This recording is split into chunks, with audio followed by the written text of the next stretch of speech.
Hola hermanos, ¿cómo están? Bienvenidos nuevamente a su programa de apologética. La verdad los hará libres. Este día estamos con ustedes Adrián Castro desde la Isla del Encanto. y Rocker Cárdenas desde Panamá. Hoy tenemos un tema muy interesante y estoy más que seguro que será del agrado de todos ustedes. Mira, una persona, Adrián, me comentaba que, o es un comentario muy común que la gente dice que se encuentra un grupo de cristianos y la Biblia está cerrada y todo el mundo se da la mano, somos amigos cristianos, desde que alguien abre la Biblia en el sentido figurado de que empieza a citarla o a decir, ahí empieza a haber divisiones. Entonces, hay que reconocer de que la Biblia es muy importante para muchas personas. Por lo menos vamos a hablar de América, por ejemplo, por decir todo el continente americano, son muy pocas las personas que pueden decir que no le conceden autoridad a la Biblia. O sea que la Biblia sigue siendo un libro muy importante, Adrián. Así mismo es, Roquel, y que incluso muchas veces no solamente eso, sino que hay personas que a veces las tienen como colecciones, las tienen, las tienen tiradas en una mesita abierta en el Salmo 23 cogiendo polvorín y a veces se creen que es un objeto de decoración, pero no, la Biblia es un libro muy importante para nosotros los cristianos, es palabra de Dios para nosotros y yo creo que en este programa de hoy vamos a compartir una información muy, pero que muy bonita, muy buena y muy útil para todos aquellos que, como tú comentas, toman la Biblia con autoridad como un libro sagrado, pero como decimos nosotros, como palabra de Dios. Bueno, hay una anécdota, hay unos libros que escribía, se llamaban antiguos, que eran de Eliezer Salesman. Muy bueno. Y yo recuerdo esos libros de Eliezer Salesman, uno de esos libros hablaba de la Biblia y contaba una anécdota, porque hay que diferenciar lo que es una historia de una anécdota. Una anécdota es una historia con contenido real. Entonces el sacerdote comentaba con esa anécdota de que en una visita de esas pastorales de evangelización, cuando se encuentra con una persona y le dice, bueno, ¿dónde está su Biblia? Dice, no, no la puedo ahora mismo, pues que la estoy usando. Dice, ¿cómo que la está usando? Dice, sí, es que es la que me sostiene la cama. Si la saco, a veces que al hombre se le había desnivelado la cama y la Biblia era la que usaba para nivelar su cama. Entonces, esto que es una anécdota real, vemos los dos extremos. Como dice Adrián, hay unos que tienen la Biblia ahí, la tienen, pero creo que si uno le pregunta no sabe dónde está. Y hay otros, como dice Adrián también, que piensan que es un amuleto. Mientras yo tenga la Biblia abierta aquí, aquí ningún espíritu malo va a llegar por aquí, por esta casa. Pero, Adrián, fíjate, este libro es muy sagrado para nosotros, es importante, ¿no? Es más, yo diría que uno tiene que tener mucho cuidado cuando cita la Biblia porque uno está citando la palabra de Dios y no se trata de estar disparando como si uno estuviera, bueno, yo no voy a hablar de eso con alguien que sabe, ¿no? De estar disparando balas, ¿no? Entonces, entonces uno tiene que tener cuidado. Pero Adrián, hay otra gente que también que tiene otros libros que consideran sagrados. Claro, ¿sabe? La Biblia para nosotros es el libro sagrado de nosotros, pero también sabemos que están las religiones judio-cristianas, ¿verdad? Además de la nuestra, está las judías, que es el pueblo de Israel, que ellos tenían lo que era, lo que nosotros llamamos Antiguo Testamento, ellos tenían la Torá, tienen la Taná, los musulmanes tienen el Corán y el Popol Vuh de los indígenas. Sí, sí, sí, sí, Hay sí. tantos libros que, ¿sabes? Hay libros como religiones en el mundo, podríamos decir. Y hay unos más modernos, porque ahí está el libro del Mormón, que se le concede más autoridad o igualdad de autoridad entre los mormones que la Biblia. Y Claro, mencionamos estos libros para que yo estoy seguro que ustedes saben más, mucho más que nosotros de libros que hay personas que le conceden autoridad espiritual, ¿no? correcto. Entonces, la pregunta que nos podríamos decir, y yo te haría, Adrián, bueno, Adrián, ¿qué cosas tú has escuchado cuando tú le preguntas a una persona que no es católica? Oye, ¿y por qué tú piensas que es palabra de Dios? ¿Qué cosas te han contestado a ti? Bueno, usualmente cuando yo pregunto, ¿y por qué tú le das autoridad a la Biblia? Me dice, porque es palabra de Dios. Porque es palabra de Dios. Ah. ¿Y quién te dijo que es palabra de Dios? Pues la Biblia dice que es palabra de Dios. El Bueno, detalle es que la realidad es que yo creo que esto lo vamos a abundar más adelante, que cuando la iglesia compila los libros que van a ser parte de la Biblia. Es la iglesia quien dice esto es palabra de Dios. Pero es que, Pero, ajá. discúlpame, Adrián, sí, es que quería hacer un comentario. Mira, Es mira, que yo me imagino. Sí, mira, dale, no, no, tíralo. yo quería hacerte un comentario que a mí me parece interesante, ¿no? Por ejemplo, y eso que tú dices hay que profundizarlo, porque, por ejemplo, lo mismo pasa con la constitución de un país, ¿no? De Exacto. repente, esa es la constitución y todo el mundo cita la constitución y me están violando mis derechos constitucionales, pero ¿quién le concedió esa autoridad? Entonces, por lo menos en el caso de la sociedad, o hay un pacto social, un acuerdo, nos reunimos Exacto. todos y todos decidimos que le vamos a dar autoridad a ese libro con, eso, con esos principios. Entonces, de alguna manera decimos que nosotros le llamamos el Estado. O sea, nosotros nos reunimos y decimos, le vamos a dar autoridad a esto. Pero hay personas, Adrián, que, por ejemplo, en el caso de la Biblia, dicen otra cosa. Vamos al mundo de las sensaciones, ¿no? De las Claro. emociones, que es lo que yo digo, ¿no? De repente yo leo la Biblia y me emociono, ¿no? Yo leo la Biblia y cuando la leí, eso me hizo cambiar de vida. Pero, ¿sabes qué pasa, Adrián? No es que quiera ser cruel, pero hay personas que pueden decir lo mismo de otros libros.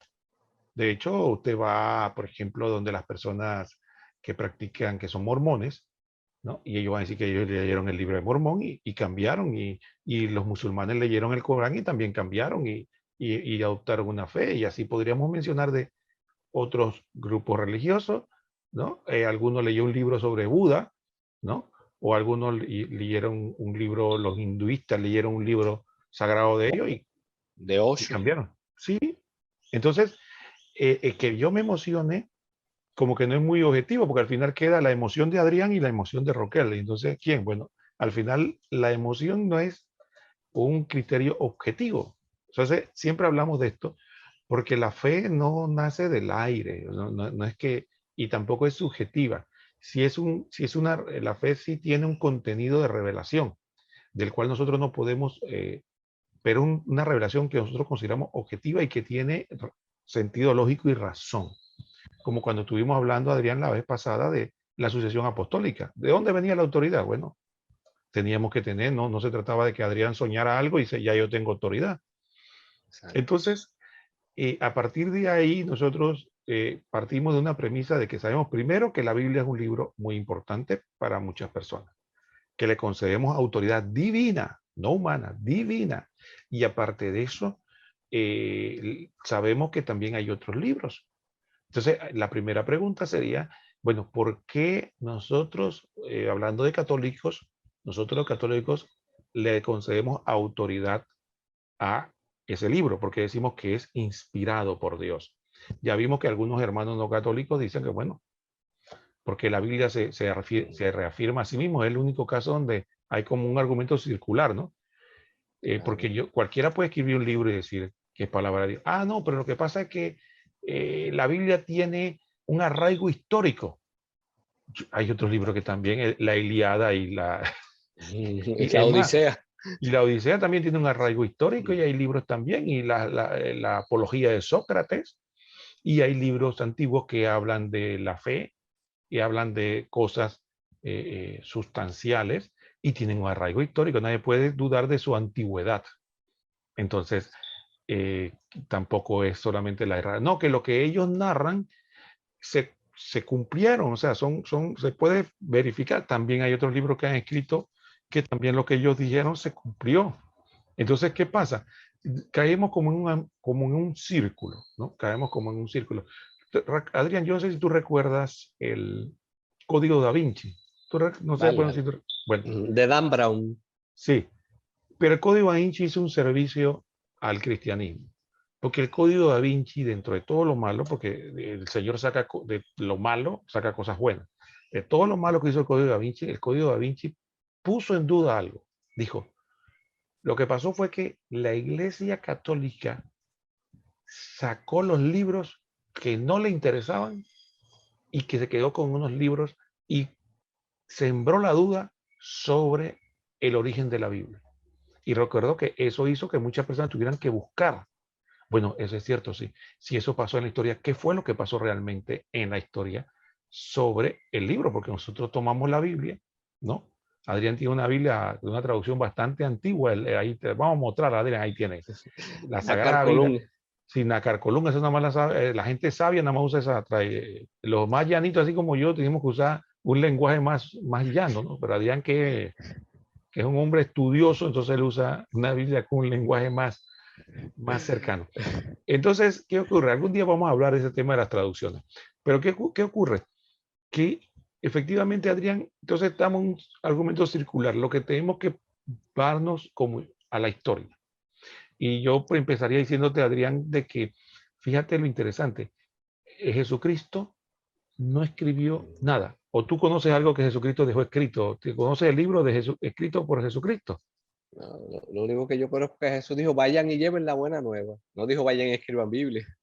Fíjate que hay uno que presenta una cuestión interesante, Adrián. Hay uno que hasta más pique y dice que, bueno, sí, Jesucristo escribió algo. En la Biblia dice que un día se agachó y escribió. Yo no sé si estaba escribiendo o estaba haciendo un dibujo, no sé, pero el asunto fue que él se agachó. Eso lo pone el Evangelio según San Juan. Pero de ahí en adelante no tuvimos ninguna constancia.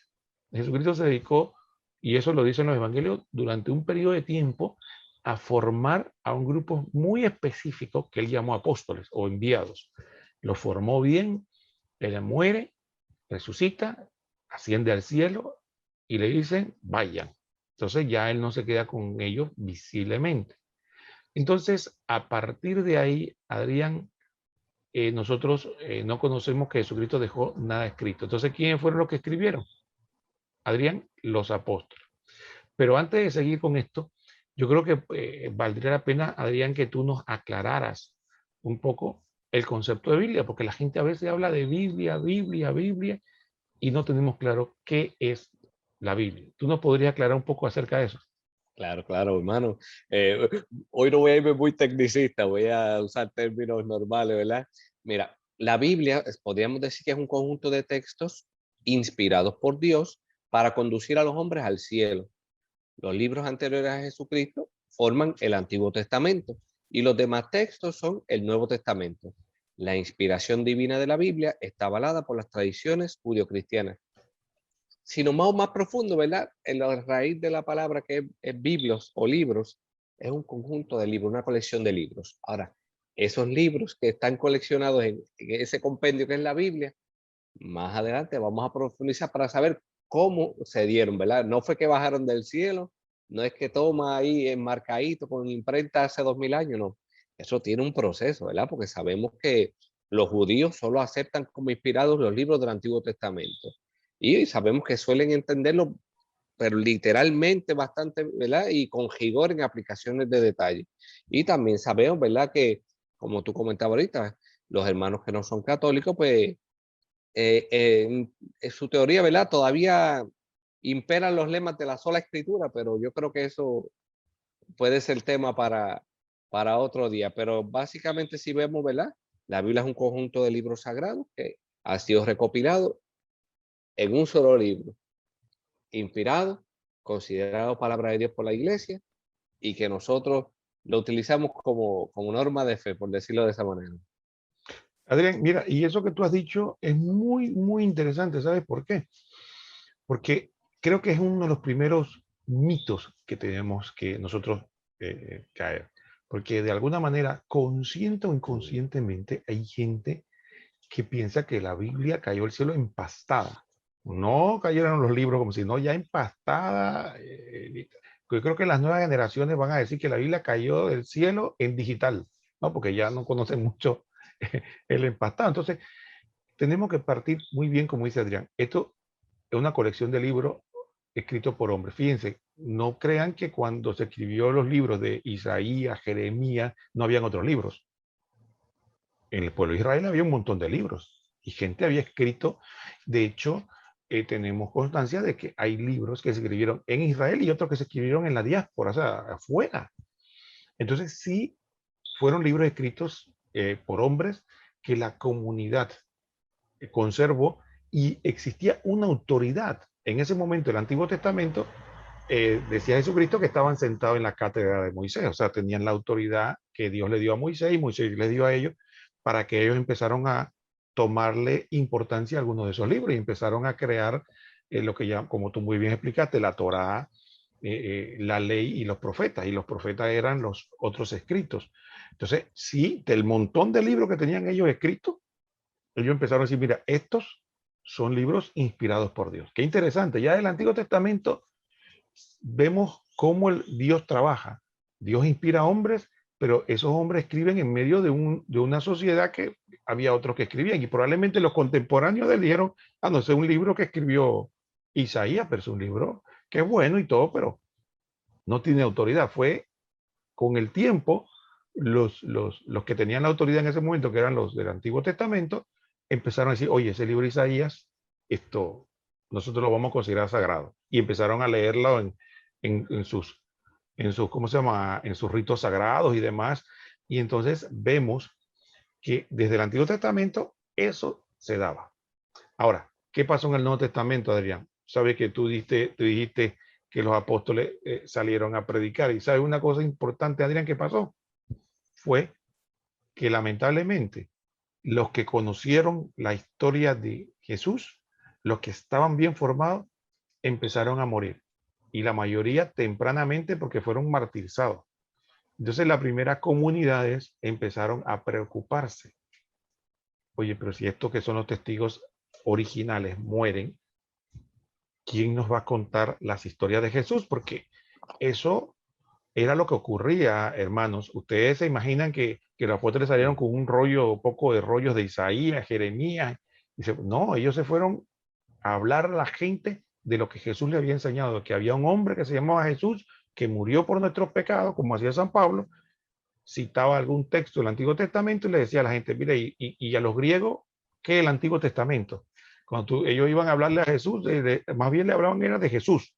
Si usted se da cuenta, Pablo, gran parte de sus disertaciones, no hay tantas citas del Antiguo Testamento porque al que le estaba predicando yo los griegos, dice, ¿y ese Antiguo Testamento a mí qué? Isaías, Jeremías. Entonces, él le presentaba a Jesús y le contaba la historia de Jesús y le dio quién era Jesús. Y bueno, Dios suscitaba la fe, pero no había mucha cosa escrita, Adrián. Incluso, como tú comentas, hablaba directamente de todo esto que había vivido, que había experimentado y que el Señor le había concedido tanto a Pablo como a los otros apóstoles. Y en el caso cuando entonces tenían que hablar con los judíos, ahí entonces es que cuando mencionan que hablaban de las escrituras, ¿de qué hablan? De lo que para nosotros es el Antiguo Testamento. Ahí era que entonces, cuando se hablaba en el Nuevo Testamento de las Sagradas Escrituras, no se estaba hablando de otra cosa, de lo que para nosotros es el Antiguo Testamento, que son los libros sagrados para los judíos. Y ahí sabemos, ¿verdad? Históricamente hablando, que 3 siglos antes de Cristo ya se había hecho un concilio, ¿verdad? Para hacer una recopilación de libros, que ahí surge lo que fue la Septuaginta o la Biblia de los 70. Si puede abundar en eso, hermano, ¿verdad? Que yo sé que los hermanos al escuchar estos términos como que, ¿qué es esto? Espérate. Sí, lo que ocurre, Adrián, es que hay una cosa importante. Hablamos muy por encima del tema de la transmisión de los libros sagrados.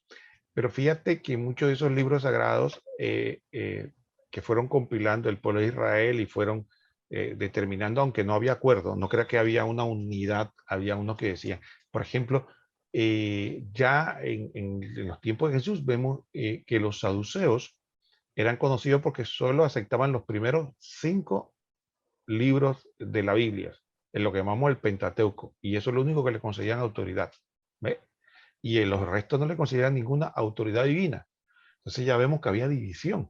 Entonces había unos que aceptaban a los profetas y otros que simplemente solamente aceptaban. Entonces no había unidad. Sin embargo, había, podríamos decir, como un consenso general de algunos libros.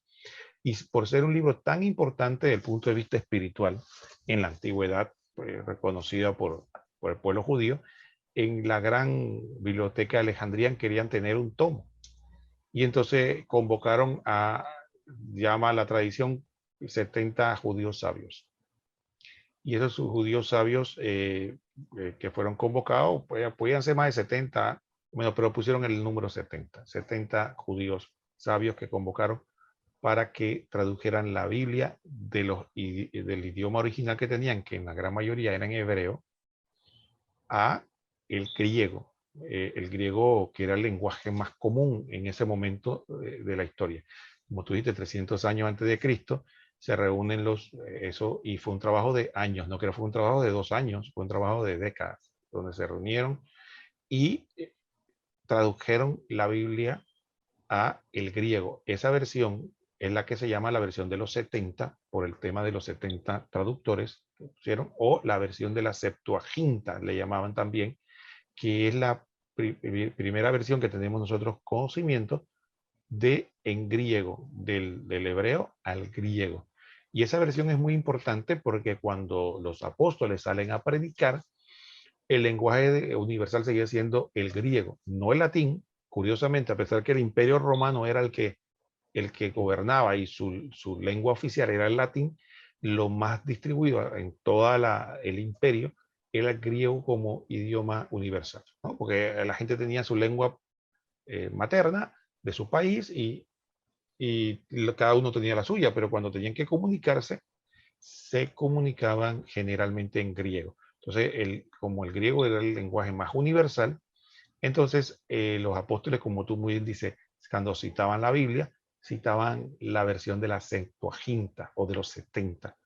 Y está comprobado, más que en español no se va a notar, pero en las versiones originales se nota clarísimo cómo los apóstoles, cuando citaban el texto, citaban esa versión. Es como cuando nosotros, Adrián describe un libro y de repente empieza a usar la nacarcolunga, la gente, mira, clarito, él está citando la nacarcolunga, no está citando la latinoamericana, ni la de Jerusalén, ni la del Nuevo Pueblo de Dios, está citando la versión nacarcolunga, ¿no?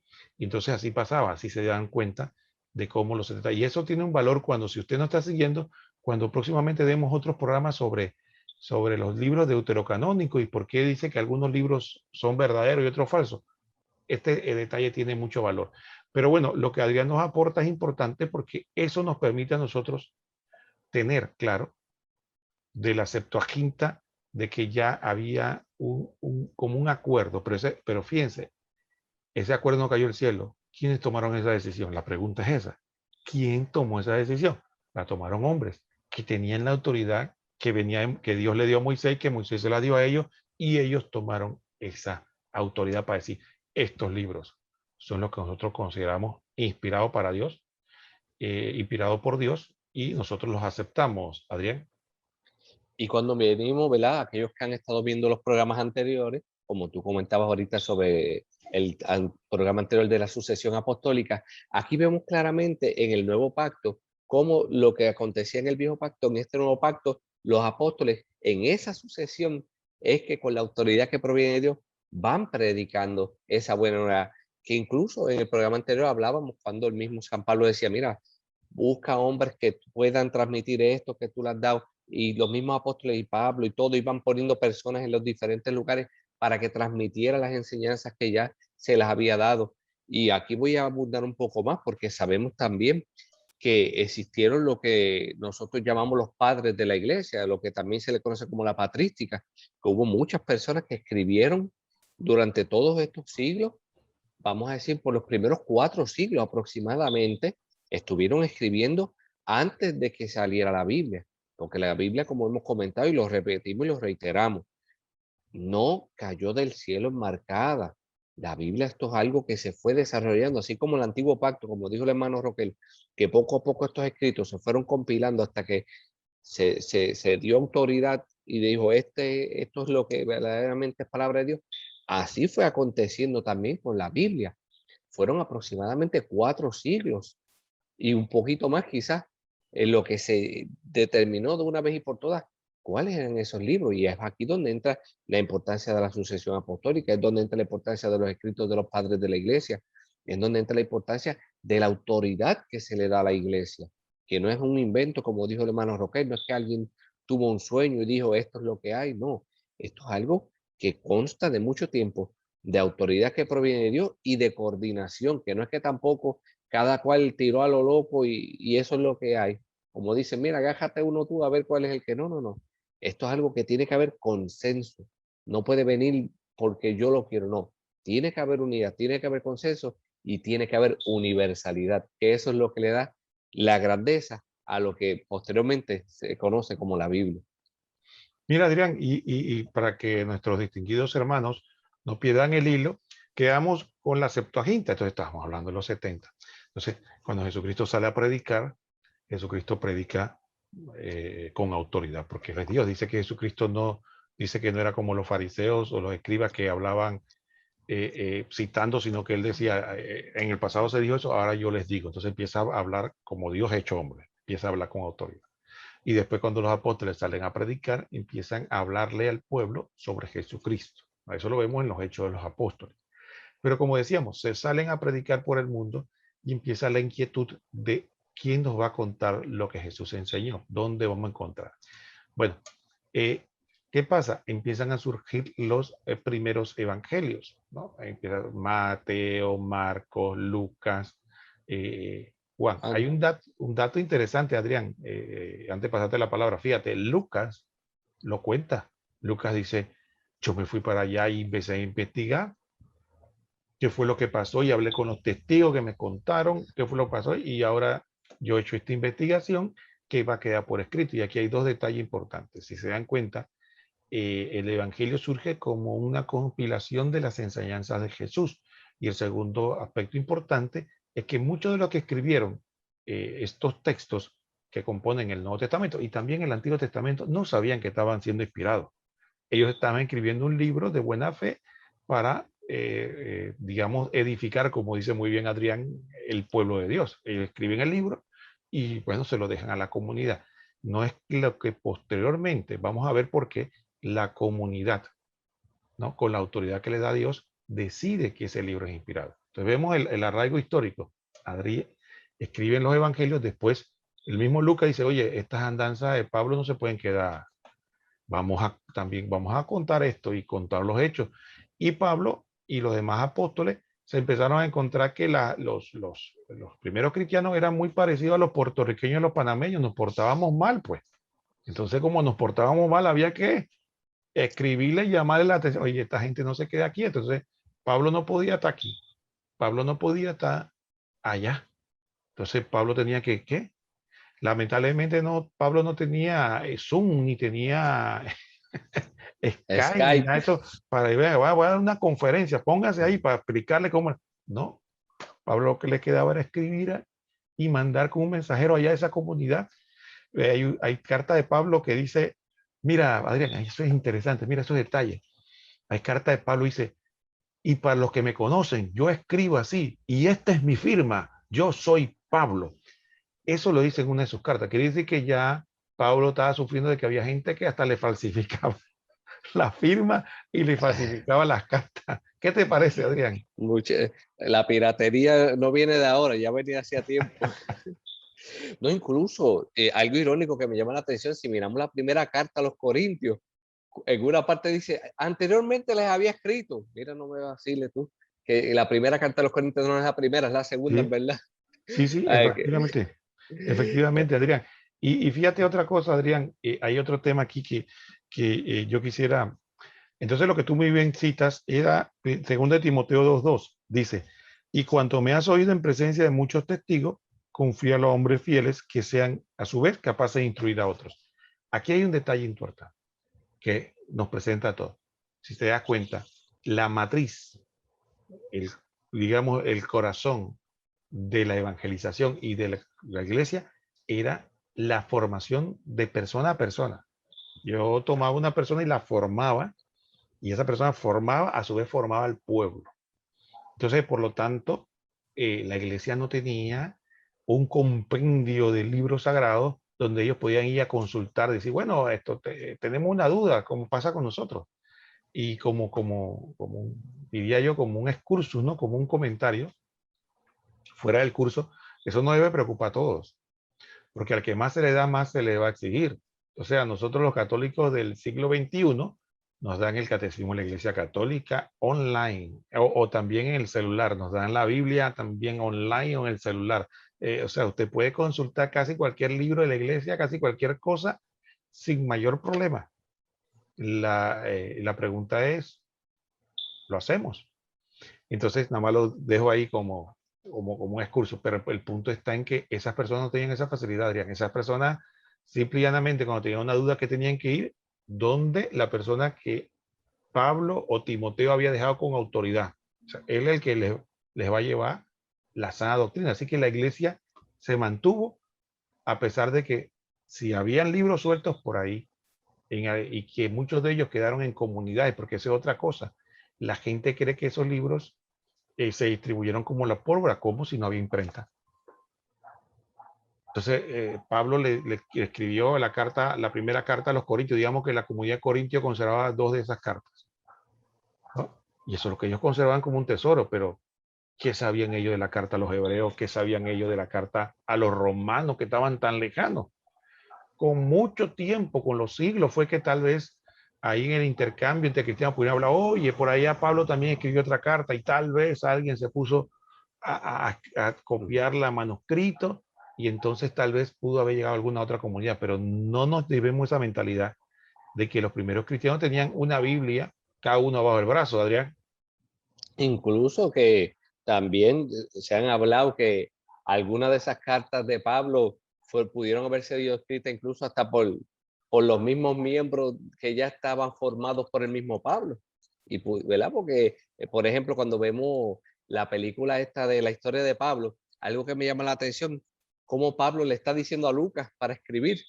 O sea, que podíamos ver cómo ese mismo Evangelio de Lucas y los Hechos de los Apóstoles y todo esto, prácticamente podíamos decir que era el mismo Pablo que le estaba narrando mientras otro escribía, que en este caso Lucas. Asimismo, varias de sus cartas podemos ver que están atribuidas a Pablo y lo más probable fueron personas que escribieron de Pablo o de personas que fueron formadas por el mismo Pablo, que pusieron todo eso escrito ahí bien, bien, ¿verdad? Conforme a esa enseñanza que se ha ido transmitiendo. Es que eso es lo bueno que, ¿verdad? Por eso exhortamos constantemente a los que ven nuestras transmisiones, que si no han visto los programas anteriores, saquen la oportunidad de ver los programas que ya están en la lista de reproducción para que vayan viendo cómo nosotros de poco a poco vamos como si fuera una línea de tiempo, llevando todos estos temas enlazados unos de otros. ¿Para qué? Para que los vayan entendiendo, para que no parezca que esto salió de generación espontánea, como dice el hermano Roquel, sino para que vayan comprendiendo el porqué de cada cosa. Nosotros vamos de forma paulatina. No, Adrián, y hay otra cosa importante. Fíjate en esto. Vamos a poner, me voy a permitir leer para ser más preciso, ¿no? Para no hablar de memoria de un libro que nos habla de este tema. Y miren lo que dice el libro. Dice, los 4 evangelios son generalmente aceptados por las comunidades en el año 130. El libro de los Hechos de los Apóstoles apenas se conoce o se menciona. Algunas cartas de San Pablo son más o menos aceptadas, aunque no como escrituras inspiradas por Dios. No se acepta la carta a los hebreos, se lee con autoridad la primera carta a los Corintios de San Clemente de Roma. En los que no conocen esta carta, eso hoy día no es parte de la Biblia. Sin embargo, sí existe como el compendio como de lo que llamamos nosotros los padres de la iglesia. Un escrito que tiene importancia, tiene autoridad, pero no es un libro inspirado por Dios, no consideramos un libro sagrado, pero sí un libro muy importante. Pero fíjense, en esa época, San Clemente de Roma era considerado un libro con autoridad divina. Y dice que la carta a Santiago no se citaba, incluso era rechazada la carta de San Pedro, ni la carta de San Juan se consideraban canónicas. Pero se leía con autoridad. Adrián, ¿qué te parece? Estamos hablando del siglo segundo, 130 por ahí. La carta de San Justino Mártir, ¿qué te parece? Te aseguro que hay Muy muchos hermanos no católicos que no conocen ni a San Justino Mártir. Y entonces, en esa época, San Justino Mártir se leía con autoridad. Pero libros que hoy día son parte de la Biblia, no se le consideraba inspirado, para que veamos que no existía ningún canon bíblico, no existía ninguna escritura, digamos, establecida. Sin embargo, la iglesia estaba. La gente seguía, tenía la Eucaristía, la gente practicaba los sacramentos, la gente vivía su fe, pero no existía una escritura establecida. Y esto es muy importante porque muchas personas piensan que sí, que las primeras comunidades, o vamos a ponerlo al revés, que la Biblia fue la que dio a luz a la iglesia y no al revés. Y ¿por qué? Porque muchas de esas comunidades surgieron mucho después, cuando ya había Biblia espastada. Entonces, como ellos surgieron después, ellos piensan que la Biblia da luz a la iglesia. Y no, es al revés. La iglesia es la que da luz a la Biblia. Adrián. Me gustó mucho cuando tocaste lo del aspecto del canon, porque a veces cuando hablamos de esto, las personas también se creen, como tú dices, que esto fue así, pero vamos a aprovechar, como hace el hermano Joquel, vamos a definir términos, porque la palabra canon proviene del griego canon, pero con K y con acento en la O, que significaba eh, primitivamente una caña recta que servía para medir una regla o un modelo. El término griego canon es afín a los vocablos cane o caña, que probablemente proceden de las lenguas semíticas, en las que hallamos la misma raíz. Así tenemos en hebreo cane, vara para medir, y podríamos seguir, ¿verdad?, en otros idiomas. Por consiguiente, la voz canon, transcrita en latín bajo la forma de canon, designaba en sentido propio una vara recta de madera, una regla que era empleada para los carpinteros. O sea, canon era la manera de medir las cosas en el aspecto espiritual con referencia a la inspiración de Dios. ¿Quién lo hacía? Los de la sucesión apostólica decidían qué era inspirado y qué no. Y que también, ¿verdad? Como tú hablabas, la Didaje era otro de los escritos que era bien hablado en ese tiempo, que se le hablaba, se le llamaba como el catecismo de los apóstoles, era que le llamaban a la Didaje. Sí. No, y entonces, ese libro que cita Adrián es uno de los libros antiguos de la primitiva iglesia. De hecho, la Didache es más antiguo que algunos documentos o algunos libros inspirados del Antiguo Testamento, para que vean y de que no solamente era la antigüedad, de que no, como está muy cercano a los apóstoles, entonces tiene que ser inspirado. No, la Didache es un ejemplo de eso, ¿no? Entonces, ¿qué ocurre, hermanos? Nosotros aquí poco a poco hemos visto cómo nos perdemos la riqueza, ¿no?, de la iglesia y la riqueza de la información. Entonces, aquí también comprendemos algunas cosas que vamos a hablar más adelante. Entonces, porque dirán, oye, pero ¿por qué estos católicos le dan tanta importancia a esos libros que no están inspirados? Porque muchas veces, hermano, usted no conoce la historia. Estos libros tienen importancia porque, fíjense, estos libros fueron los que alimentaron las primeras comunidades. Los libros que nosotros llamamos de los padres apostólicos fueron libros que alimentaron la vida, la espiritualidad de esa comunidad en la que todos estamos de acuerdo, que era una comunidad que seguía a Jesucristo, que estaba dispuesta a dar la vida por Jesucristo, y son la base de lo que fue la construcción doctrinal posterior. Entonces nosotros no podemos decir de que, bueno, ¿sabes qué? Mira, ahora yo desecho todos estos libros porque a mí no me parece o no me gustan y yo ahora adelante, ahora yo solamente con la Biblia. Ese es un prejuicio que surge muchos siglos después, ¿no? Pero el que estudie un poco la historia se dará cuenta de la importancia de todo lo que estamos hablando. Ahora, volvemos, Adrián. Quisiera volver a comentar, porque hablamos del siglo segundo, ahora vamos a ponernos en el siglo tercero, año aproximadamente 250. Fíjate cómo cambió las cosas. Dice que para esa altura, dice que se rechazaban dice la carta de Clemente a Alejandría, se sigue rechazando la carta a los hebreos, la de Santiago y la primera de Pedro, aunque la segunda se rechazaba, o sea, se aceptaba San Clemente a Alejandría como inspirado. Pero algunas cartas, la segunda de Pedro era rechazada. No la aceptaban como inspirado. La primera carta de Juan se aceptaba, pero se rechazaba la carta de Judas y así como el Apocalipsis. El Apocalipsis es un libro que fue aceptado tardíamente. La mayoría de los primeros siglos no fue aceptada, igual que la carta a los hebreos, también se tuvo muchas dudas sobre ella. Entonces, vemos, hermanos, que había libros que hoy día son parte de la Biblia, eran rechazados. Hay libros que no son parte de la Biblia que eran aceptados. Entonces, no existía mucha claridad. ¿Y qué significa eso, hermanos? Que entonces lo que estábamos hablando que pasó en el Antiguo Testamento, y Adrián muy bien explicó.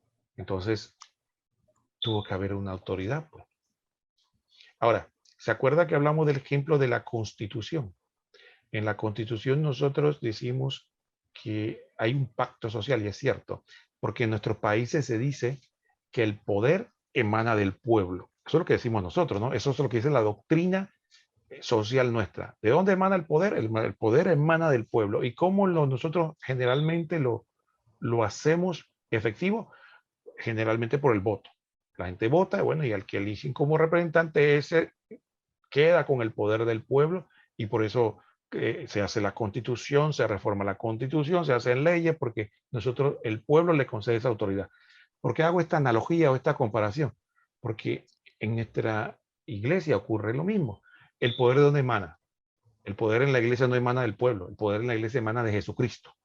Jesucristo, Dios hecho hombre, tiene el poder. Entonces, él decide darle ese poder a unos hombres, y esos hombres se lo dan a otros hombres. Entonces, esos hombres que tienen la autoridad que viene de Cristo, que fue el programa que tuvimos anterior, que llamamos la sucesión apostólica, por eso, como dice Adrián, estos programas tienen un orden, que tienen esa autoridad, son los que entonces son los llamados con la autoridad de Dios. Y un momento, en todo este desbarajuste que hay aquí, que no se sabe qué libros son inspirados y qué libros no, nosotros con la autoridad que nos dio Cristo vamos a determinar. Entonces, ese es el punto más importante de todo este programa, hermano. Que hicimos todo este preámbulo histórico para que llegáramos a este punto. Y aquí hay un aspecto que yo le quiero pasar la palabra a Diane después de comentarlo. He ahí el gran dilema suyo. Si usted es católico, gloria a Dios, amén. Pero si usted no es católico, usted va a descubrir algo interesante. Usted va a descubrir que esos hombres que probablemente usted dice que son la gran ramera de Babilonia, que se corrompieron, que se dañaron, son los que determinaron los libros, todos los libros del Nuevo Testamento que usted acepta. Ellos fueron con su autoridad lo que los definieron. Adrián. Aprovechando ¿verdad? Esta parte que ya entramos en el siglo III, irónicamente, la palabra canon a la Sagrada Escritura empieza a usarse en el siglo III. Y el primero que la emplea, lo más probable, si no me equivoco, fue Orígenes. Y que él afirma que la asunción de Moisés, que era uno de los escritos que estaba corriendo por allí, no está en el canon. Esa fue la expresión que él utilizó. Entonces, el primero que comienza a utilizar esta palabra es Orígenes. Cuando está hablando sobre uno de esos libros que se estaban hablando de la asunción de Moisés, dijo, no, es que eso no está en el canon. Entonces, el prólogo monarquiano que unos atribuyen al siglo III o al siglo IV, afirma que el canon empieza con el Génesis y termina con el Apocalipsis. El primero, pues con seguridad aplica el término canon a la Sagrada Escritura, es San Atanasio, hacia el año 350, el cual observa que el pastor de Hermas no forma parte del canon. Después de San Atanasio, el término se hace común entre los escritores griegos y latinos. Así que estamos viendo estos padres de la iglesia que son los que están utilizando ese término canon, hablando con qué, con referencia a tantos libros que estaban corriendo por ahí y diciendo esto sí, esto no. Estamos viendo claramente lo que hemos venido hablando desde el primer programa. Sí, y entonces, Adrián, observa lo siguiente. Entonces, a partir de ahí, veamos de lo que estamos hablando. Entonces, viene, algunos se preguntarán, bueno, ¿y por qué no hicieron antes? Bueno, acuérdense, hermano, que nosotros estábamos bajo fuego, estábamos en una tremenda persecución. Habían momentos de paz cortos, pero habían largos momentos de persecución donde los cristianos eran asesinados, se les confiscaban los bienes, eran desterrados. O sea que la iglesia no se podía organizar. No es hasta cuando se da la libertad de culto que la iglesia puede empezar a organizarse. Y entonces se dan los famosos concilios, que es la reunión de los obispos con el Papa para ordenar y determinar cosas con la autoridad de Cristo. Entonces, ¿qué pasa? Un tema que teníamos pendiente definitivamente era definir, como dice muy bien Adrián, el canon, porque no es que no existiera, habían obispos, personas doctas y obispos que tenían sus propias listas, ¿no? Estos son los libros que yo considero que son parte del canon o inspirados por Dios, y estos no, pero no había unidad de criterio. Entonces, ¿cuál es la historia? Fíjense lo interesante. Dice que no fue hasta que el Concilio de Roma, año 380, ya casi final del siglo IV, el Dipona 393, ¿no? El de Cartago, 397-419, se define la lista o canon de los libros inspirados y quedamos ya con nuestra lista. 46 libros del Antiguo Testamento, 27 del Nuevo Testamento. De este modo el canon de la Biblia queda definido. Primera enseñanza para pasársela, antes de pasársela a Adrián. Primera enseñanza. Mira las fechas que yo di, Adrián. 27 Nuevo Testamento, 46 Antiguo Testamento. Algunos hablan de 45 porque se fusiona, generalmente el tema es con Jeremías y las Lamentaciones. Unos lo separan, otros lo fusionan. Eso no tiene mayor importancia. Pero lo que sí es importante, que si son 73 o 72, ese canon de la Biblia queda definido. Ahora mi pregunta es, Adrián, ¿cómo fue que después uno empezaron a decir que habían libros, que había que sacarle 7 libros a la Biblia? Bueno. Antes de eso, aprovechar para unir lo último con lo de ahora. Número uno, ya dejamos visto que fue la iglesia la que determinó qué libros eran los inspirados por Dios y cuáles eran los que iban a formar parte de la Biblia. Que como tú comentabas, si la iglesia está corrompida y no tiene la capacidad para determinar qué libros son los libros autorizados para que estén en la Biblia, entonces habría que invitar a todos los hermanos que no son católicos a que se reúnan todos, busquen todos los escritos existentes y que oren a Dios y que les inspire para que entre ellos hagan un canon conforme a lo que ellos entiendan que sea inspirado por Dios. Esa es la primera. La segunda, como tú hablaste del aspecto de que no, que la iglesia añadió 7 libros. Pues no, perdóneme, la iglesia no añadió 7, añadió 27 fue al Nuevo Testamento. Añadió 27 para ser preciso, porque ya el antiguo pacto se sabía cuáles eran los libros. Lo que pasa es que la iglesia con el nuevo pacto añade esos 27 libros de todos los que existían, porque había sobre 40 evangelios, y dice, esto es palabra de Dios. Así que me gustaría hablar, ¿verdad? Ya que estamos trayendo estos términos de los deuterocanónicos y protocanónicos, abundamos en ese aspecto, hermano. Sí, cómo no, con mucho gusto. Ok, pues mira, voy a leer algo rapidito aquí que dice, la distinción de los libros sagrados en protocanónicos y deuterocanónicos trae a la mente el recuerdo de controversias que surgieron en la antigüedad a propósito de la canonicidad de ciertos libros de la Biblia, pero con ella no se intenta establecer una distinción del valor canónico y normativo, ni desde el punto de vista de la dignidad entre los proto y deuterocanónicos. Bajo este aspecto, todos los libros sagrados contenidos en la Biblia tienen el mismo valor y dignidad, pues todos tienen igualmente a Dios por autor. La distinción es legítima solo desde el punto de vista histórico del tiempo, en cuanto que los libros deuterocanónicos fueron recogidos en el canon de las Sagradas Escrituras solo más tarde a causa de ciertas dudas surgidas a propósito de su origen divino. Y aquí aprovecho y pongo, ¿verdad? Como complemento lo que habías comentado al principio, en el tiempo que se fue desarrollando el canon, había cartas de los padres de la iglesia que era la que predicaba a todo el mundo, la Didaje, las cartas apostólicas, y sin embargo no están en la Biblia. Sin embargo, en aquel entonces, cuando se consideraban estos libros inspirados, habían libros que están hoy día en la Biblia que no eran considerados inspirados, para que los hermanos vean que el hecho de que unos libros fuesen aprobados antes y otros después, no quiere decir que pierden validez. Entonces, fíjate, Adrián, hay otro tema que me parece a mí interesantísimo.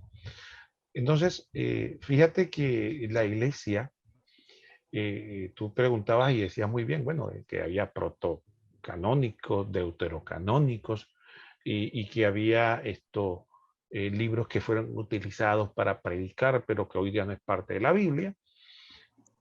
Entonces algunos se podría preguntar, bueno, ¿y cómo esos obispos decidieron? O sea, ¿qué cosas investigaron? Bueno, hay 3 conceptos muy fundamentales.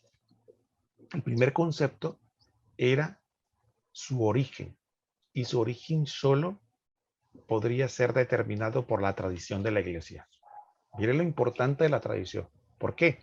porque solo se iban a aceptar como inspirados libros que fueran escritos por un apóstol o directamente de un discípulo de un apóstol, ¿no? Pongamos ejemplos. Mateo y Juan, apóstoles. Lucas, discípulo de Pablo. Y Marcos, discípulo de Pedro, por decir ejemplos. Entonces, a pesar de que Lucas y Marcos no son directamente apóstoles, pero eran discípulos directos de un apóstol. Entonces, ese era un punto importante para la canonicidad, ¿no? Entonces, ahí también le atacamos ese punto de que muchos ahora dicen, no, lo que pasa es que eso dice Mateo, por eso no lo escribió Mateo. Y eso se da más en ambiente católico, que alguien comienza a decir esas cosas. El otro aspecto importante que tenemos que determinar es el siguiente. Es el hecho de que tiene que haber sido usado. Mira lo interesante, Adrián. Para que fuera parte del canon, tenía que haber sido usado durante un tiempo o en la liturgia de la iglesia, ¿no? Y el otro aspecto importante para determinar era que no dijera nada contrario a la fe de la iglesia.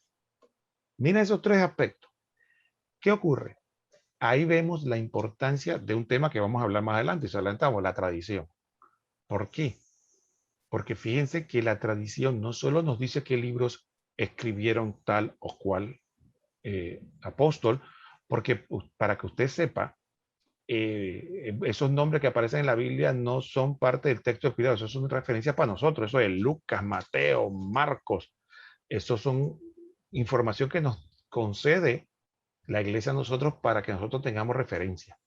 Pero el saber efectivamente cuál es el autor del texto no lo dice la tradición.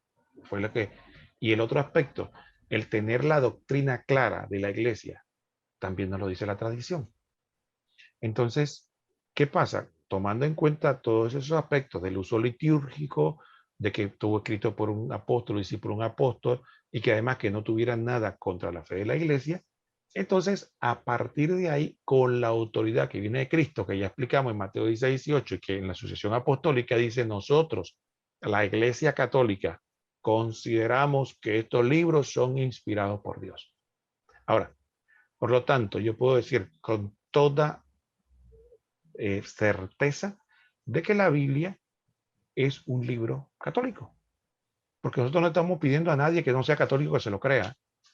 Es un libro que nosotros decimos, por la autoridad que Cristo le dio a los apóstoles, y tenemos la sucesión apostólica y la autoridad del Papa, que estos libros son inspirados por Dios. A usted no se lo cree, eso, bueno, eso es su derecho, pero nosotros lo creemos por eso. Esa es nuestra autoridad y dimos por eso el católico cree que eso es palabra de Dios, ¿no? No tenemos otra razón, porque me lo da la iglesia por la autoridad de la iglesia, por eso. Y fíjense, hay gente que se escandaliza porque dice, no, lo que pasa es que hay un montón de libros por ahí y lo que pasó fue que la iglesia lo que hizo fue que sacó los libros que no le convenían o no le interesaban. Eso es cierto. Es que están diciendo la purita verdad y la gente se escandaliza. La iglesia estudió todos esos libros y dijo, estos libros no son edificantes, estos libros no tienen, y estos son los libros inspirados por Dios. Si usted desconfía de la iglesia, entonces desconfía de la Biblia y desconfía de todo.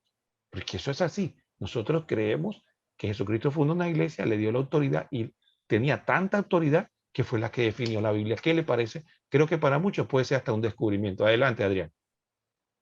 No, que el testimonio de la iglesia se ha ido manifestando todos los fieles bajo diversos conductos, ¿sabe? Por los testimonios explícitos de los escritos eclesiásticos, por las decisiones sinodales, por la proposición solemne del magisterio universal u ordinario de la iglesia, por la lectura litúrgica y por todos aquellos medios que la iglesia suele emplear para poner a los fieles la doctrina cristiana. Entonces, la iglesia lleva haciendo esto desde hace tiempo. Lo que pasa es que, como tú comentas, parece ser que esto es un descubrimiento para muchos hoy día, o que hay muchos que lamentablemente no quieren aceptar esta información. Sabemos, ¿verdad?, que muchas veces o lo que hay es ignorancia o prejuicio. Y Adrián, fíjate, hay algo importante también. Hay gente que hay un cuento que, bueno, hay un cuento antiguo, ¿no? Dice que que decían de que una persona, pero sobre todo en los países del continente, más que en Puerto Rico, dice que cuenta la historia de que había una persona que vio un español y lo golpeó. Entonces la persona dice, ¿por qué tú lo golpeas? Y dice, porque estos españoles vinieron aquí, mataron a nuestros paisanos, a nuestros indios, y hicieron esto y esto. Y entonces dice, oye, pero si eso pasó hace 500 años. Dice, sí, pero yo me enteré ayer. ¿No? Entonces, ese cuento que, bueno, esa historia que ilustra eso. Hay gente que se entera ayer de las cosas y entonces resulta ser que sobre reacciona. ¿Y por qué lo digo? Porque de repente alguien se entera de que en el, por ejemplo, que en el año, en el Concilio de Florencia, en el año 442, se reitera la lista oficial, ¿no? De los 27 libros de la Biblia. Entonces ve eso y se entera. No, lo que pasa es que en el Concilio de Florencia fue que en el año 1400 fue que la iglesia ahora puso eso. Entonces la gente dice, ¿viste? Ahí está. Digo, te enteraste ayer y no te enteraste bien, ¿no? Entonces, la iglesia a lo largo del tiempo, fíjense que la iglesia ratificó los libros inspirados por Dios en el Concilio Vaticano II, que fue la década del 60 del siglo pasado, 1960. La iglesia volvió, los libros inspirados por, los aceptamos como iglesia católica son estos, y lo pone. Entonces, ¿qué pasa? Entonces, ahí vemos que a lo largo de la historia de la iglesia como para ratificar lo que ya está ratificado y para informar, cuando se reúne un concilio, si el tema se aborda, se vuelve y se... Pero no se, como usted se entera ayer, que en Vaticano II o en el concilio de Florencia se dijo, dice, ah, no, a partir de ahí, no, hermano, investiga un poquito más atrás y se va a dar cuenta de que mucho más atrás, porque eso también yo le he escuchado a Adrián, que hay gente que dice, no, eso fue de ahora que los católicos están hablando de eso. No, no fue, y eso lo vamos a ver y lo invitamos al próximo programa, porque en el próximo programa que vamos a hablar de los deuterocanónicos, sobre esos libros que algunos dicen que no son inspirados, vamos a contar un poco más de historia más adelante. Ya no vamos quedando en el siglo IV, vamos a hablar de la reforma protestante y de lo que pasó después, y por quién fue el que realmente saca los libros de la Biblia. ¿No? Ese tema va a estar interesante y no vamos a abundar ahora en el próximo programa. Por eso es que este programa tiene un sentido histórico, lógico, Adrián. Voy a, si me lo permite, dar una pincelada para que los hermanos vayan entendiendo la importancia de sintonizar el próximo programa. Y es que nuestros hermanos no católicos, al rechazar la tradición, se vieron obligados a juzgar de la canonicidad de los libros sagrados por criterios propiamente internos. Para Calvino, este criterio sería el testimonio secreto del Espíritu. Para Lutero, la concordia de la enseñanza de un libro con la doctrina de la justificación por la sola fe. Para los ortodoxos posteriores, ¿verdad? Además de los criterios internos, admiten los criterios subsidiarios externos, como el carisma profético o apostólico del autor, el testimonio de la iglesia antigua, la historia del canon críticamente estudiada. Y para los liberales, porque también en los ámbitos no católicos existen grupos liberales, al no admitir prácticamente la inspiración, tampoco tienen interés en la cuestión de la canonicidad de los libros bíblicos. Así que imagínate, hermano, la importancia de que los hermanos que están viendo esta transmisión sintonicen el próximo programa, porque ahí entonces vamos a abundar mucho más con referencia a esto del aspecto canónico y de los libros deuterocanónicos que provienen por ahí pronto, pronto. Hay otro tema interesante aquí que yo diría que es bien interesante, Adrián, y es el siguiente. Mira, muchas veces nosotros, y es algo que tenemos que tener claro, nos sirve mucho, nos ayuda, pero es artificial. Y los subtítulos que aparecen en muchos textos bíblicos no son originales. Eso se lo ponen después. Eso es importante. Y el otro aspecto importante es que los paralelos que aparecen en la Biblia tampoco son parte del texto original. Eso lo hacemos por ayuda, igual que los comentarios. Pero lo que probablemente mucha gente no sabe, Adrián, es que la división que tiene la Biblia hoy día para poder citarla con facilidad también es artificial. Y a veces podemos cometer el error de separar el texto, porque entonces vamos leyendo el texto y como dice, ay, ya es otro capítulo, ese es otro tema. Bueno, el que la dividió lo hizo bajo su criterio, pero siempre tenemos que tener presente que el texto tiene unidad, tiene unidad, tiene una unidad, y no, el escritor sagrado no le puso y que capítulo 1, porque hay gente que hasta se cree eso, ¿no? Que Lucas dijo capítulo 1 y escribió, y después capítulo 2, no. El texto sagrado no tiene eso. Eso se lo pusieron posteriormente, Adrián. Y que así como quien compiló la Biblia, pues ya se ha demostrado que la Iglesia Católica, pues sabemos también que quienes dividieron en capítulos y versículos fueron hermanos católicos también. Así que no sé si hay personas que no lo quieran aceptar o no lo quieran entender, pero es una realidad, no es invento nuestro. También la imprenta, quien la hizo, era católico también. Que muchas veces, no, qué bueno que inventaron la imprenta para ir en contra de la iglesia. Era católico también, así que por Sí, favor. Gutenberg, que fue el que inventó la imprenta, el primer libro que imprimió fue la Biblia y fue la Iglesia Católica. Y cuando hablemos un poco de la Biblia y los deuterocanónicos, nos vamos a dar cuenta también de que es un mito de que fueron los protestantes los que tradujeron la Biblia. Ya desde mucho antes habían varias versiones, bastantes versiones en diversas lenguas vernáculas de las Sagradas Escrituras. Entonces ellos venden como que nosotros fuimos los que la tradujimos, pero por los papistas hubiera estado en latín todavía. No, eso no es cierto. Pero bueno, mira el dato, Adrián, aquí citando un libro que nos habla, dice, la visión de la Biblia en capítulo fue hecha por Esteban Lanto, arzobispo de Canterbury, Inglaterra, entre 1214 y 1226. Y la división de los versículos en el Antiguo Testamento fue dividido por los judíos masoretas alrededor del siglo X. Y el Nuevo Testamento fue hecha por el editor Robert Enier en el año 1551, ¿no? Entonces, eso es un dato curioso, un dato importante para que veamos. Entonces, la primera Biblia escrita, hecha por la imprenta, fue hecha, auspiciada por la Iglesia Católica. Hay otro tema importante. Preguntas generales, Adrián, que se le podría hacer a algunas personas. Primero, hermano no católico, la Biblia que usted usa, ¿usted sabe dónde viene? ¿Qué documentación tiene al respecto? ¿En qué parte de la Biblia dice que los evangelios fueron escritos por Marco, Mateo, Lucas y Juan? Esa información, ¿de dónde la sacó? ¿Puede mencionar algún texto bíblico en que se indique cuáles libros componen el Antiguo Testamento o el Nuevo Testamento? ¿Podría mencionar un texto de la Biblia que diga que el autor del libro de los Hebreos estaba inspirado por el Espíritu Santo?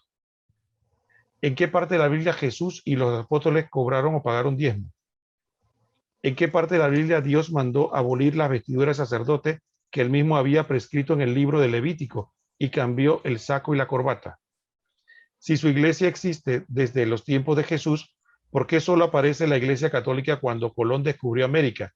¿Y por qué los primeros evangelizadores en América eran solamente católicos? ¿Por qué dicen que el emperador Constantino creó la iglesia católica y acabó con la iglesia de Cristo? ¿Acaso Constantino era más poderoso que Cristo? ¿O Cristo mintió? ¿Acaso no había existido ya más de 20 papas? Y la última, Adrián, para no cansarte. Si su iglesia, si su iglesia verdadera sale de la Biblia, entonces, ¿cuál fue la iglesia que existió antes de que se publicara la primera Biblia completa, 3 siglos después de Cristo? ¿Cuál fue esa iglesia? Solo algunas preguntas para reflexionar, Adrián. Me quedé como el meme que salía la persona haciendo muchos cálculos buscando una respuesta. Ay, señor. Bueno, Ay, Adrián, Roque. Se nos ha acabado el tiempo. Que quería compartir a nuestros distinguidos alguna conclusión, algún comentario ya para ir cerrando el programa. Bueno, pues vamos a modo, ¿verdad?, de recapitular. Hemos visto cómo históricamente pudimos ver cómo es que se ha ido desarrollando lo que nosotros conocemos hoy día como la Biblia. Vemos que no es que cayó del cielo marcadita, no es que Jesús mandó a escribir Biblia. Hemos visto que quien la recopiló, quien compiló estos libros fue la Iglesia Católica con la autoridad que proviene de Dios, que esto no fue un invento de la noche a la mañana, que esto es algo que va a través del tiempo desarrollándose y que está para beneficio de todos nosotros. Que si hemos de decir algo es que gracias a la Iglesia Católica es que tenemos la Biblia. Gracias a la Iglesia Católica es que se dividió en capítulos y versículos. Gracias a la Iglesia Católica, porque el que la imprimió fue un católico, existe la imprenta y las diversas versiones vernáculas. Así que yo lo único que digo es que, como siempre, esperamos que esta información haya servido de ayuda. Si desean, en la sección de comentarios nos pueden expresar, ¿verdad?, qué les ha parecido esta información, si están de acuerdo, si no están de acuerdo, pues respetuosamente, ¿verdad?, nos puedes explicar el por qué y nosotros, pues, en base a cómo podamos, estaremos dialogando al respecto. Pero más allá de cualquier otra cosa, lo importante es, como dice el hermano Roquel, dejar de ver esto de manera apasionada. Vamos a verlo de manera objetiva y reconociendo que si Dios es quien da la autoridad, pues Dios se va a encargar de dirigir hasta el final. Y creo que incluso hay una frase por ahí de un santo que Joquel puede dar para que tenga un poco más de peso lo que hemos compartido en este tema de hoy. Mira, Adrián, eso que tú dices me parece muy interesante, porque si ustedes se dan cuenta, bueno, hasta que yo me vea, pero usted no ve que nosotros no estamos emocionando aquí, o estamos haciendo gritos y estamos diciendo, hermanos, usted, porque nosotros no pretendemos emocionar, nosotros lo que queremos es hablarle a su razón. Usted acepte, piense. Si usted considera que es absurdo, ese es su derecho y se lo respetamos porque usted tiene que andarse de acuerdo a su conciencia, a su razón. Si usted considera que hay algo que investigar, investíguelo, pero piénseselo. No simplemente lo rechace de buenas a primeras sin escuchar los argumentos.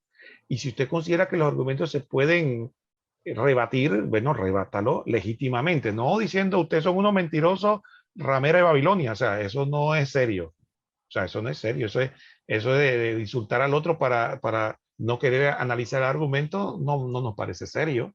Seamos serios y usted no está de acuerdo, pero conteste con argumentos. Entonces, fíjense que nosotros no creemos esto de ahora. Mire que San Agustín que vivió en el siglo IV, ya decía lo siguiente: oh Señor, yo no prestaría fe a tu evangelio si no me moviera a ello la autoridad de la Iglesia Católica. Ya lo dice San Agustín en el siglo IV. Así que eso no es que Adrián y Roquel se lo sacaron aquí del sombrero, ¿no? Que no tenemos, por cierto.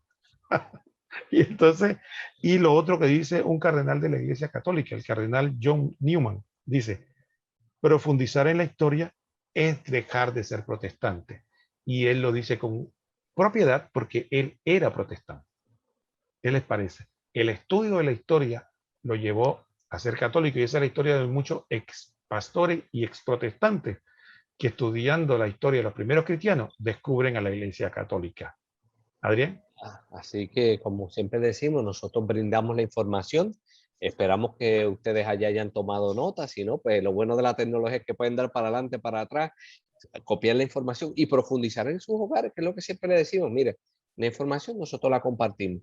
Usted en su hogar hace su asignación, profundiza, medita, ora y le pide al Señor que sea el que la ayude a entender perfectamente toda esta información, porque nosotros simplemente proponemos, no imponemos. Y hay una cosa que yo quisiera compartir con ustedes ya antes de cerrar mi participación. Mire, hermano, la razón por la que Adrián y yo hacemos esto no es porque estamos jubilados, aunque nos veamos bien, no estamos jubilados. O sea, me refiero a que no tenemos nada que hacer, pues, porque la gente piensa, debe ser que esta gente no tiene, estamos mucho más ocupados de lo que usted se imagina. ¿Y por qué Adrián no decidió dar un curso, por ejemplo, de algo de su especialidad profesional o la mía? ¿Por qué no decidimos dar un curso de cocina? Que creo que nos quedarían bien buenos los platos, ¿no? ¿Por qué? ¿Por qué no decidimos hacer un curso de manualidades, pues, o de cómo, como Adrián dice, cómo remodelar la casa? La razón porque nosotros consideramos que lo más importante en esta tierra, en esta vida, lo más importante, incluso que su papá, su mamá, todo, es Jesucristo. ¿Por qué? Porque de eso depende la salvación de nuestras almas. ¿Y qué más importante que conocer la fe verdadera, la fe correcta? Y la razón por la que nosotros tomamos este tiempo para hacer este trabajo y todos los que están con nosotros es porque queremos que usted conozca la verdadera fe, o por lo menos se la proponemos. Usted decide. Ya nosotros cumplimos en la medida de nuestras capacidades, de nuestras mediocridades ante Dios, de proponer la fe. Usted decide. Por eso es que decidimos hacerlo de esta manera y hablar de estos temas. Y si usted me escucha y ama más a Jesucristo, nuestra misión está cumplida. Si usted nos escucha y busca y conoce más de su iglesia, nuestra misión está cumplida, porque eso es lo que nosotros queremos ustedes. Adrián. Así mismo, hermanos, más allá de, ¿verdad? Como usted dice, de uno querer simplemente estar buscando un espacio para lucirse, para vanagloriarse o para demostrar que uno sabe que oye cosas, ¿no? Aquí nosotros simplemente estamos dando por gracia lo que por gracia hemos recibido. El Señor nos llama a llevar la buena nueva a todas partes y nosotros estamos cumpliendo ese llamado. Ay de mí si no lo hago, ¿verdad? Así que, Es que eh, Adrián, y eso que tú dices me gusta porque yo lo primero que quiero decirles, y no lo hemos hecho en otro programa por respeto a ustedes, pero ya el que no ha escuchado se da cuenta que nosotros no sabemos nada. Lo que sabe es la iglesia. Y lo amén. otro que nosotros sabemos es que nosotros somos laicos como ustedes, nosotros no predicamos con autoridad, nosotros simplemente estamos proponiendo algo y usted lo acepta. Es como cuando, yo me imagino que a Adrián le ha pasado, cuando estábamos en la escuela, Adrián, ¿no?